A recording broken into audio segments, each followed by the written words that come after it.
Hi, and welcome to our Mindful Connection Happy Hour. I believe we're on week 7. So I'm going to start by inviting you, everyone, to just take a deep breath. That you got to week 7. This has been an amazing journey for better and for worse. And the challenges that have come up are not inconsequential. Today, I want to talk a little bit about, we're going to dive a little bit into expectations that we've been setting for ourselves, and in positive ways and in not so positive ways. And so I thought it would be a good use of our time to consider what we might be able to do differently to be a little more gentle on ourselves during this time. So as always, I'm going to start with who we want to honor this week, especially as we're moving into week 7 and we have more people who are now on the front lines than we had before, as some of the restrictions are loosening, and so more people are really in danger. For those who don't know, roughly 3/4 of the people who are on the front lines are people of color.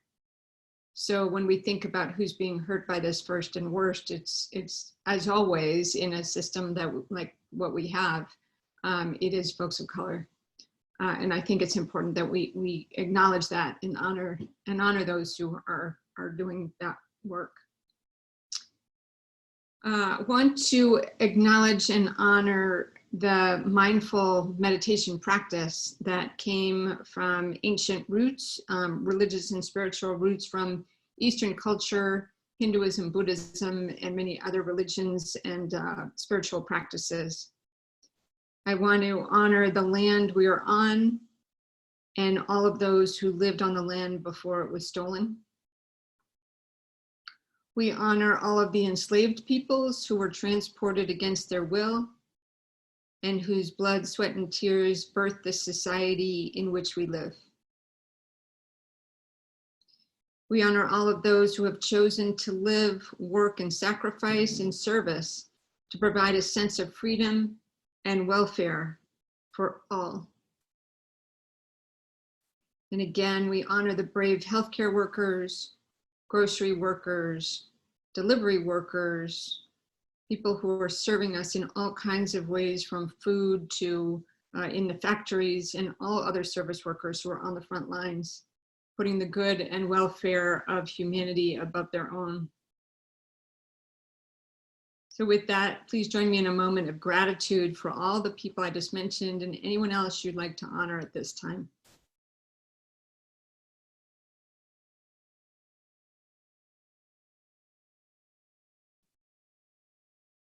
Sending out gratitude to all.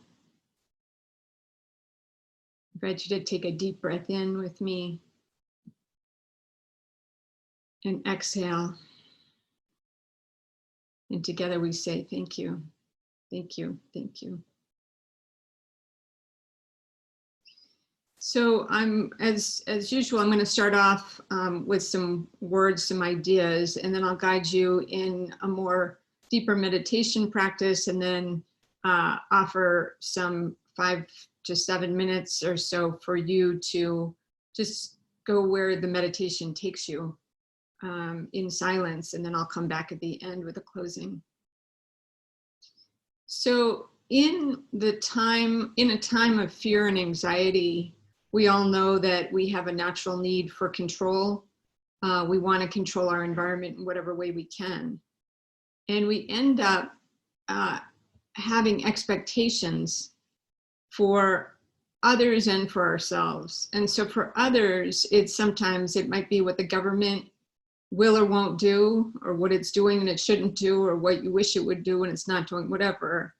Maybe it's how quickly they should be reducing the restrictions, or when we'll have a vaccine, or all of the things that we've been, our expectation is that's, this is, why is it taking so long, and why aren't they solving this, right?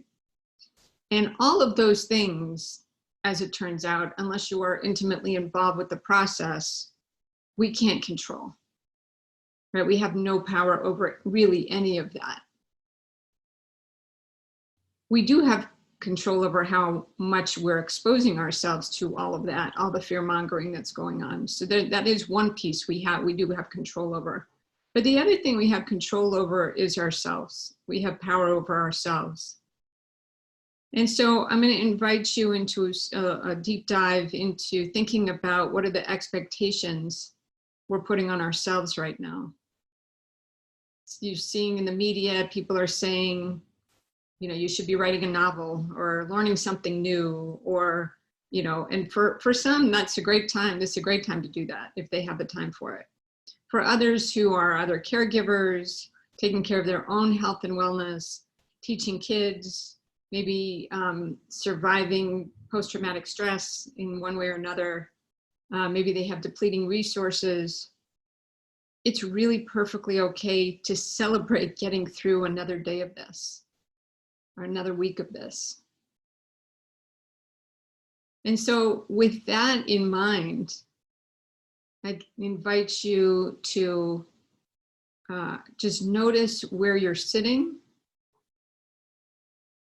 Take a deep breath in. And as you exhale, just notice your connection to the earth. Anything that's touching the ground right now, or even that's near the ground, just notice how close you are to the earth, and the fact, as I always say, that the earth is there. It will always be there. It's sustaining us.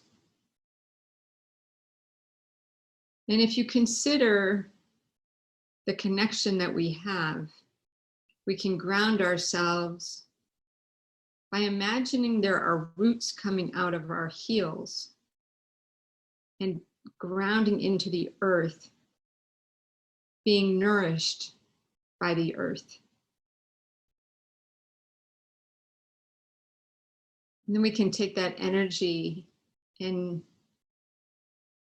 notice how it can sustain us all the way through our bodies, from the soles of our feet, all the way up our legs and our spine, through to the top of our heads. This is a good grounding practice.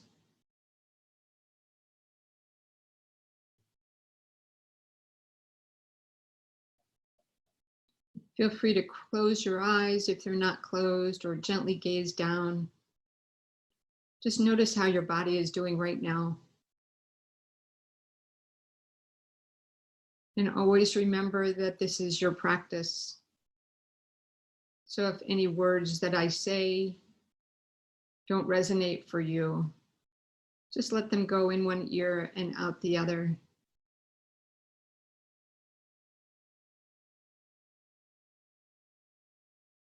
Notice the space around your body.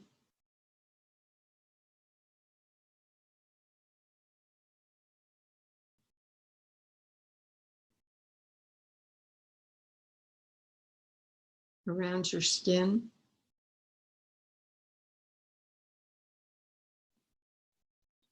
As you breathe in, see if you can really focus on the air around your body. And as you exhale, see if you can breathe into that space, letting your shoulders drop away from your ears. Just finding some space, some length in the back of your neck. Nothing forced. Just allowing the space to open up.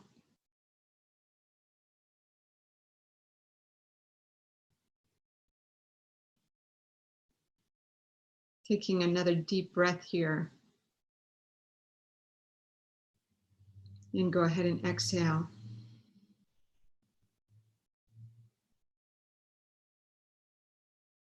I invite you to consider a few questions, some inquiry into your own inner self.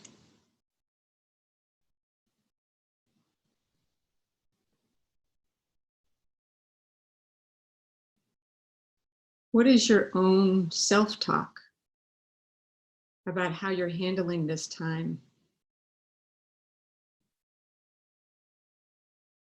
What are the messages you've been telling yourself?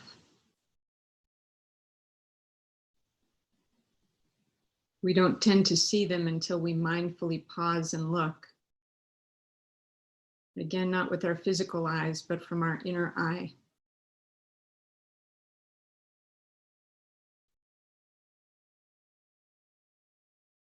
Have you been expecting more from yourself?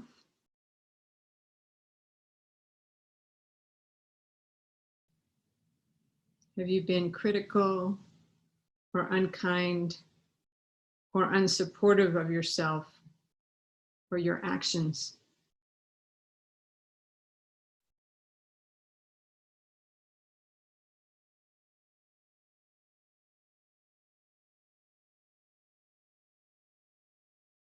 I think at this time when we have so many expectations in the world, what's going on, we tend to turn that on ourselves as well.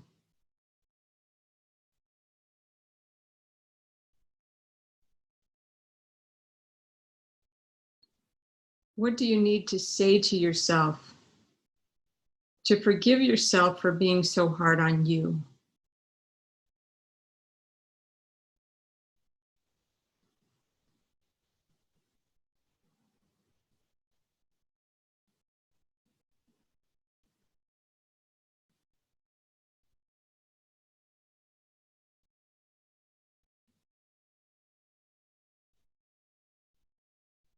What words might you say to yourself instead to acknowledge this challenging time and perhaps even to congratulate yourself for getting through it?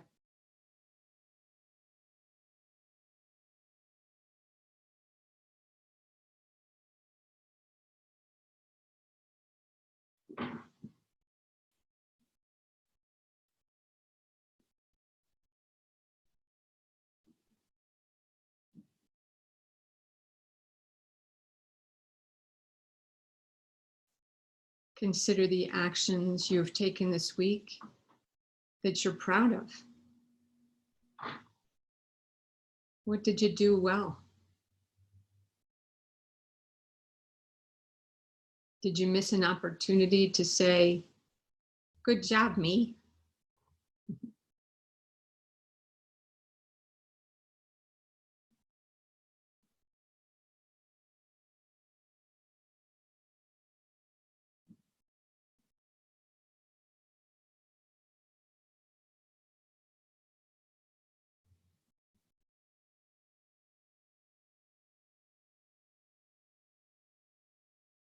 I invite you to contemplate some of these questions, whichever resonates for you, for the next few minutes.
Thank you. So with your eyes perhaps still closed or gazed down, I'm going to invite you to put one hand on your heart. And I'd like to put your second hand over the first hand, if that is available to you. Offering yourself some love, some compassion, even some kudos for all that you're doing to stay strong, for allowing your vulnerability to show through, for rising to the occasion, for treating your neighbor, your friends, your family members the best that you can under these particular circumstances. Offering yourself love, compassion, kudos. And notice that when you offer yourself these things, just notice where you feel it in your body, how it makes you feel to be gentle and kind to yourself rather than harsh or critical.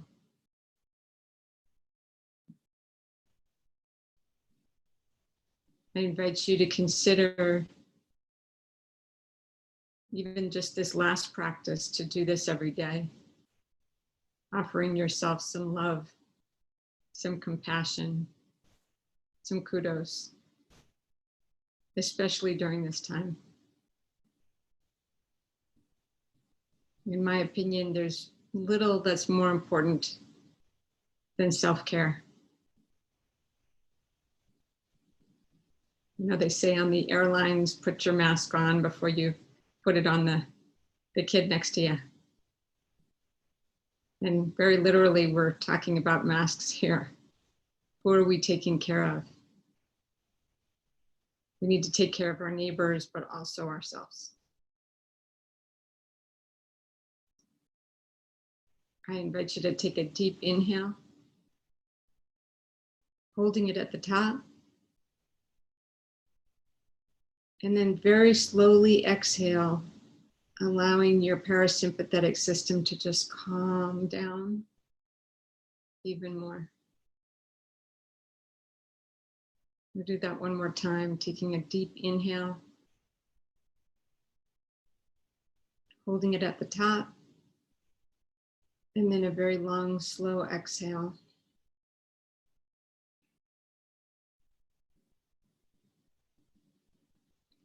If your eyes are closed, go ahead and flutter them open. Namaste. Thank you so much.